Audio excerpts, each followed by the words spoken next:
Baby வந்து conception வந்து பெட்டரா இருக்கும். நான் இப்போ ரீசெண்டா ஒரு ரீல்ல உங்களோடது பார்த்தேன். பேபி டிசைனிங் பத்தி எல்லாம் பேசியிருந்தீங்க. ஸோ அதை பத்தி இன்னும் கொஞ்சம் எக்ஸ்பிளைன் பண்ணுங்க. கல்யாணம் ஆன உடனே வந்து உங்களுக்கு குழந்தை இருக்கு அப்படின்னா அது வந்து தான் தி பெஸ்ட் கன்செப்ஷன் நான் சொல்லுவேன். ஏன்னா நீங்க கல்யாணத்துக்கு மட்டும் ரெடி ஆகல, நீங்க அந்த ரிசப்ஷன்ல போடுற ட்ரெஸ்ஸுக்காக உடம்பு இழக்கிறீங்க, நல்ல ஃபுட் எடுக்கிறீங்க, நல்லா சாப்பிட்டு மேக்கப் எல்லாம் போட்டு நல்லா பாலிஷ் ஆகுறீங்க.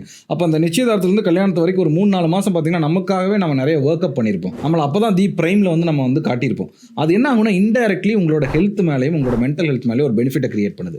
ஏன் கல்யாணத்தை செலிப்ரேட் பண்ணுறோன்னா அந்த இடத்துல பொண்ணுக்கும் மாப்பிளைக்கும் ஒரு சந்தோஷம். அந்த சந்தோஷம் உங்களோட ஹாப்பி ஹார்மோன்ஸை பூஸ்ட் பண்ணி உங்களோட எக் குவாலிட்டியும் உங்களோட ஸ்பெர்ம் குவாலிட்டியும் தி பிரைமில் வச்சிருக்கும். 30-35 வயசுக்கு மேலே சில பேர் பிளான் பண்ணுறாங்க பேபி அப்படின்னா அது வரைக்கும் அவங்க ஓடின ஓட்டம் அவங்க பண்ண விஷயங்கள் எல்லாமே ட்ரேசஸாக அவங்களோட ஸ்பெர்ம்லேயும் அவங்களோட எக்லையும் இருக்கும். நம்ம வாழ்கிற வழிமுறைகள், நம்ம இப்போ எடுத்துகிட்டு இருக்கிற அஜினோமோட்டோ மாதிரியான விஷயங்கள் இல்லையா, நம்ம வந்து யூஸ் பண்ணுற செல்ஃபோன், இது எல்லாமே நம்மளோட குவாலிட்டி ஆஃப் லிவிங்கை வந்து பாதிச்சிட்டே தான் இருக்கும். So when we are planning our pregnancy for 3 months of கேப்னா ஒரு ஸ்பெர்மட்டோஜெனிசிஸ் சைக்கிள் வந்து 72 நாள். இந்த 72 நாளில் அந்த ஸ்பெர்ம் சைக்கிளில் இருக்கிற ஸ்பெர்மை வந்து நம்ம ஒரு காம்படேட்டிவான ஒரு ஸ்பெர்மாக மாற்ற போகிறோம். அண்ட் எக்கை பொறுத்தளவுக்கு எவ்ரி மந்த் மதருக்கு வந்து புது எக் வந்து ஃபர்டைலாக வந்து நிற்கும். அவங்களுக்கு ஒரு 3 months ஆஃப் ஹாலிடே பீரியட் கொடுத்து நல்ல சாப்பாடு, நல்ல ஒரு என்வரான்மெண்ட், நல்ல ஒரு மென்டல் கோஷன்ட் அவங்களை பேலன்ஸ் பண்ண வைக்கிறோம். இதில் 2 பேரும் தயாராகிட்டாங்கன்னா we give a green signal for them to go for a baby.